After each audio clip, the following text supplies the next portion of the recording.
이번 시간에는 우리 주요 스케줄링 알고리즘에 대해서 같이 한번 살펴보도록 하겠습니다. 자, 우리 첫 번째 FC, FS요. FC, FS는 다른 말로 우리가 피포라고 그렇게 불러요. 그래서 얘가 이제 first come, 그 다음에 first service요. 먼저 들어온 놈이 먼저 서비스를 받는다. 그 뜻이에요. first in, first out이랑 똑같죠. 그래서 얘가 우리말로 이제 선입선출이고요. 얘는 이제 준비 상태 Q에 그 도착한 순서에 따라서 먼저 들어온 놈이 먼저 이제 CPU를 할당받아서 처리되는 그런 기법을 보고 우리가 FC, FS라고 그렇게 불러요. 얘가 이제 가장 간단한 그런 알고리즘이에요. 자, 그럼 이제 얘 이제 문제를 같이 한번 풀어보자고요.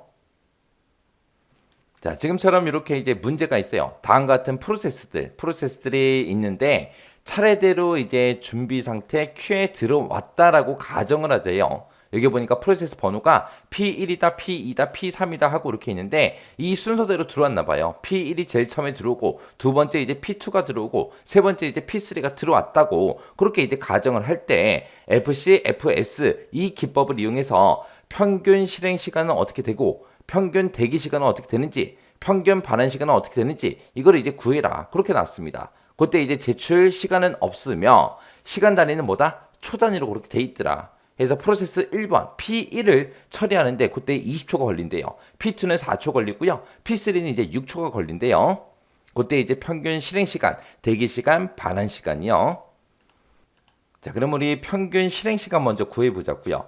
평균 실행 시간은 지금 여기 실행 시간이 나왔으니까 이거 가지고 그냥 구해 주면 되겠죠. 그래서 우리가 평균 실행 시간, 평균 실행 시간은 어떻게 구하냐? 자, 얘는 P1은 20초가 걸린대요. 그 다음에 P2는 4초가 걸리고요. 그 다음에 P3는 6초가 걸린대요. 그럼 이거 세 개를 전부 다 합하면 이제 30초가 되겠죠. 그 30초 나누기 3을 해주면 되죠. 평균을 구할 거니까. 그러면 얘는 평균 실행 시간이 어떻게 된다? 10초가 되더라. 10초. 그럼 이제 평균 시간 끝이요. 그 다음에 이제 평균 대기 시간. 평균 대기요. 대기 시간. 자, 우리 평균 대기 시간. 자, P1은 얘가 제일 처음에 들어갔으니까 얘는 대기하는 시간이 있다 없다? 없다. 안 기다려도 됐더라. 들어가자마자 바로 P1부터 이제 처리가 될 거 아니에요. 그 다음에 이제 P2 같은 경우는 이제 몇 초 기다려야 돼요? P1이 끝날 때까지 기다려야죠. 근데 P1이 이제 20초 걸린다 그랬으니까 얘는 20초 기다렸다가 그 다음에 두 번째로 이제 처리가 되는 거죠. 그래서 P2의 대기 시간은 이제 20초가 될 거고 그 다음에 이제 P3요. P3는 몇 초 기다려야 돼요? P1도 끝나고 P2도 끝나야 그 다음에 이제 P3가 실행이 되겠죠. 그럼 얘는 지금 24초를 기다려야 돼요. 그럼 요거 싹 다 더해서 이것도 나누기 3해서 우리가 평균을 구해주면 되겠죠. 그렇게 하게 되면 이제 44가 될 거고 44 나누기 3을 하게 되면 이제 약 14.6 정도 그 정도 이제 나올 거예요. 그게 이제 평균 대기 시간이요. 그 다음에 이제 평균 반환 시간. 평균 반환 시간이요.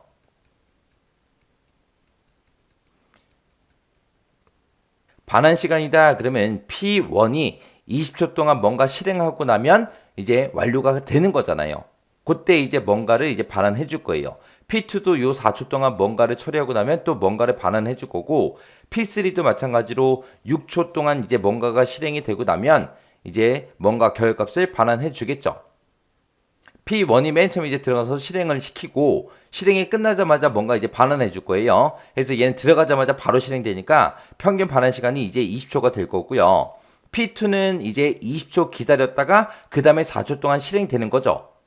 그래서 P2는 반환 시간이 24초요. 그 다음에 P3는요. 20초 기다리고 4초 기다렸다가 그 다음에 자기 실행 시간 6초까지 전부 다 더해줘야죠. 그러면 얘는 이제 대기를 24초 동안 하다가 자기가 이제 들어가서 이제 실행되는 시간이 6초니까 다 합치면 이제 30초가 되겠죠. 그때 요것들 싹 다 더해서 이거 나누기 또 3 해주면 되겠죠. 그러면 이렇게 해서 이제 다 더하게 되면 74초가 될 거고 74 나누기 3을 하게 되면 약 24.6 정도 그렇게 이제 나올 거예요. 이렇게 해서 평균 실행 그리고 평균 대기, 평균 반환 시간을 이런 식으로 구하면 된다. 그렇게 이제 기억하시면 됩니다. 그 다음에 이제 SJF요. 얘가 이제 shortest, job first요. 그래서 어떤 놈을 먼저 처리한다? 가장 실행 시간이 짧은 놈.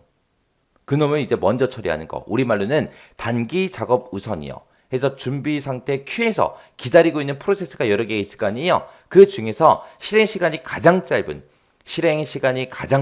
그 프로세스한테 CPU를 먼저 할당하는 그런 기법을 보고 우리가 SJF라고 그렇게 이제 부릅니다. 그래서 우리가 이제 프로세스를 이제 여러 개 이제 실행을 시킬 때 요 SJF라는 게 가장 적은 평균 대기 시간이 가장 적습니다. 자, 그럼 요것도 이제 예제 문제를 통해서 같이 한번 보자고요. 다음과 같은 이제 프로세스들이 차례대로 준비 상태 Q에 들어왔어요. 이 순서대로 들어왔는데 그때 이제 SJF 이 기법을 이용해서 평균 실행 시간이랑 평균 대기 시간 그리고 평균 반환 시간 요 세 가지를 구하래요. 자, 얘는 이제 SJF는 어떤 놈이 먼저 실행된다고요? 실행 시간이 가장 짧은 놈. 그러면 지금 얘가 제일 처음에 이제 실행이 되겠죠. 4초짜리. 그 다음에 이제 얘가 두 번째로 이제 실행이 될 거고요. 그 다음에 이제 얘가 세 번째로 이제 실행이 될 겁니다. 그때 이제 평균 실행 시간부터요. 자, 평균 실행 시간. 평균 실행 시간은 그냥 이 실행 시간 가지고 그냥 해주면 되겠죠. 자, 맨 처음에 이제 처리되는 게 우리 P2 먼저 처리가 되겠죠. 그래서 맨 처음에 이제 4초짜리가 먼저 실행이 될 거고, 그 다음에 이제 6초짜리가 실행이 되고, 그 다음에 이제 20초짜리가 실행이 될 겁니다. 요게 이제 3개니까 나누기 3에서 우리가 평균 구해주면 되겠죠. 그럼 얘는 이제 10 하고 그렇게 이제 나올 거고요. 그 다음에 이제 평균 대기 시간이요. 자, 평균 대기 시간. 평균 대기 시간은 맨 처음에 이제 P2가 먼저 들어가서 먼저 처리가 된다 그랬어요. 그래서 얘는 대기 시간이 없는 거죠. P2는 없는 거고, 그 다음에 P3는 몇 초 기다렸다가 처리가 돼요. P3는 두 번째죠. 두 번째. 그러면 얘 4초짜리가 처리될 때까지 기다렸다가 그 다음에 4초 후에 얘가 들어가는 거죠. 그래서 P3는 몇 초 기다린다? 4초만 기다리면 되더라. 그 다음에 이제 P1은 이제 세 번째로 들어가야 되는데 얘는 이제 몇 초 기다려야 돼요? P2하고 P3가 끝날 때까지 기다려야죠. 얘랑 합쳤더니 10초밖에 안 돼요. 10초만 기다리면 돼요. 10초 뒤에 이제 P1이 들어가서 이제 처리를 할 거예요. 그래서 대기 시간은 이렇게 해서 나누기 3 해주면 되겠죠. 그럼 얘는 14가 될 거고 14 나누기 3이요. 그럼 이제 약 4.6하고 그렇게 이제 나올 겁니다. 그 다음에 이제 평균 반환 시간. 맨 처음에 이제 P2가 먼저 들어가서 실행을 하겠죠. 그럼 얘는 대기 시간이고 뭐가 아무것도 없으니까 그냥 4초 후에 뭔가 결과값을 반환해 줄 거예요.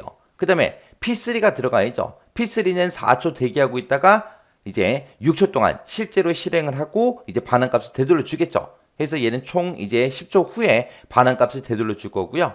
그 다음에 이제 P3 입장에서는 P3는 이제 4초하고 6초하고 두 개가 다 끝날 때까지 기다렸다가 자기 시간만큼 실행하고 반환해 주겠죠. 그럼 요 대기 시간 합치면 이제 10초가 될 거고 자기가 이제 실제로 들어가서 실행되는 시간이 20초가 있으니까 약 30초 뒤에 어떤 특정 값을 이제 반환해 줄 겁니다. 그래서 요거 싹 다 더해서 나누기 3 해주면 되겠죠. 그럼 요거 싹 다 더하면 44 그렇게 나올 거고 얘 나누기 3 하게 되면 14.6 하고 그렇게 이제 나옵니다. 그래서 SJF라는 거는 평균 대기 시간이 가장 적다. 다른 스케줄링 기법에 비해서 평균 대기 시간이 가장 적은 최적의 알고리즘이 우리 SJF요. 그 다음에 이제 HRN이요. HRN이라는 건 뭘 얘기하냐? 얘는 이제 대기 시간하고 우리 실행 시간 있죠? 그걸 이용해서 우리가 이제 우선순위를 직접 계산해서 그 우선순위에 맞게 이제 프로세스를 이제 할당하는 거예요. 작업 순서를 이제 정해주는 거. 그게 이제 HRN이요. 얘는 이제 왜 만들었냐? 자, 생각해 보자고요. 지금처럼 이렇게 이제 프로세스 3개가 준비 상태에 이제 Q에 들어왔습니다. 요 순서대로 들어왔어요. 얘가 제일 처음에 들어오고 두 번째로 얘가 들어오고 세 번째로 얘가 들어왔어요. 근데 우리가 스케줄링 기법 중에서 우리 방금 했던 거 SJF라는 게 있다 그랬죠. 얘가 이제 가장 적은 그런 대기 시간을 제공해서 최적의 알고리즘이다. 그렇게 이제 얘기를 했는데 얘 입장에서 생각해 보자고요. 얘 입장에서 얘는 이 프로세스가 제일 처음에 들어왔어요. 제일 처음에 들어왔는데 이 실행 시간이 길다고 우선순위가 계속해서 밀리는 거예요. 그럼 얘 입장에서 너무 억울하잖아요. 그래서 이런 거를 이제 보완하기 위해서 만들어 놓은 게 우리 HRN이요. 그래서 실행 시간이 긴 프로세스한테 이제 불리한 그 SJF 기법을 보완하기 위해서 만들어 놓은 게 우리 HRN이다. 그래서 HRN은 우리 대기 시간하고 서비스, 실행 시간 있죠. 실제로 실행되는 시간. 그걸 이용해서 우리가 우선순위를 계산을 해요. 계산을 해서 어떤 특정 값이 나왔을 때 그 숫자가 가장 높은 것부터 낮은 것 순으로 그렇게 이제 우선순위가 부여되는 그런 기법을 보고 우리가 HRN이라고 이제 그렇게 부릅니다. 그때 이제 우리가 우선순위 계산하는 공식이 지금처럼 이렇게요. 서비스 시간 분의 서비스 시간 더하기 우리 대기 시간 그렇게요. 그래서 요거 기억하실 때 요 앞글자만 따서 기억 좀 하세요. 대서서 그렇게 기억하시면 됩니다. 자, 그럼 요것도 이제 우리 예제 문제를 통해서 같이 한번 계산 한번 해볼게요.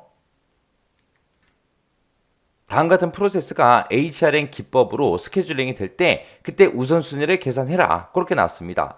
자, 지금 보니까 P1, 2, 3 하고 이렇게 이제 3개 프로세스가 있고 실행 시간은 지금처럼 이만큼씩 걸린다. 대기 시간은 이만큼씩이다. 그렇게 이제 나왔습니다. 이걸 가지고 이제 우리가 우선순위를 계산해 주면 되겠죠. 자, 그때 이제 우리가 우선순위 구하는 공식이 대서서하고 이렇게 이제 생겼다고 했어요. 자, 그럼 요거 가지고 이제 계산 한번 해보자고요. 자, P1 같은 경우에는 우리 실행 시간이 20초다. 그리고 대기 시간은 10초다. 그러고 나왔어요. 자, 그럼 얘는 이제 대기 시간이 10초. 그리고 서비스 시간이 20초. 그 다음에 요거 분에 이제 뭐 해주면 돼요? 서비스 시간으로 나눠주면 되죠. 여기서 이제 서비스 시간이라는 게 우리 실행 시간 얘기하는 거예요. 그래서 실행 시간 20으로 그렇게 나눠서 이제 계산해주면 되는 거고, 그 다음에 P2 같은 경우에는 이제 실행 시간이 4초, 그 다음에 대기 시간이 20초예요. 그러면은 20 더하기 4초. 이거 나누기 이제 서비스 시간이 4초. 요걸로 이제 계산해 주면 되고, P3 같은 경우에는 지금 실행 시간이 6초고요. 대기 시간이 10초요. 그럼 이제 얘는 10 더하기 그 다음에 6 나누기 우리 서비스 시간 실행 시간이 6초요. 요걸로 이제 계산해 주면 돼요. 이렇게 해서 첫 번째 거 얘를 계산하게 되면 얘는 이제 1.5 하고 그렇게 나오고요. 그 다음에 두 번째 거 P2 거를 이제 얘를 계산하게 되면 지금 이제 6하고 그렇게 나올 거고, 그 다음에 이제 세 번째 거 P3 거를 얘를 이제 계산해 주면 이제 2.6하고 그렇게 나옵니다. 그때 이제 우선순위가 어떤 게 높다? 이 공식에 의해서 계산한 그 값 중에 높은 게 이제 우선순위를 먼저 가져요. 이 중에서 숫자가 제일 높은 게 6이죠. 6이니까 우선순위는 P2가 제일 높고요. 그 다음에 P2가 우선순위 1등. 그 다음에 P2가 처리되고 나서 그 다음 높은 게 우리 P3죠. 그래서 P3가 그 다음에 이제 처리가 되고요. 그 다음에 마지막으로 이제 P1이 처리가 됩니다. 자, 이렇게 해서 이제 주요 스케줄링 알고리즘에 대해서 살펴봤는데 이것들은 여러분들이 꼭 기억하고 계셔야 돼요. 이 세 가지는 시험 문제에 나올 확률이 높아요. 지금처럼 이 예제 문제처럼 이런 데이터를 던져주고 우선순위 계산해라. 그렇게 해도 문제 나올 수 있겠죠. 아니면 지금처럼 이런 데이터를 주어주고 지금 여기서 이제 SJF 기법을 이용했을 때 아니면 FC, FS 기법을 이용했을 때 그때 평균 실행 시간, 대기 시간, 반환 시간 이걸 구해라. 그렇게도 나올 수 있단 말이에요. 그러면 SJF가 뭔지, FC, FS가 뭔지 여러분들이 알고 있어야, 뭐가 뭔지 알고 있어야 이런 것들을 구할 수 있겠죠.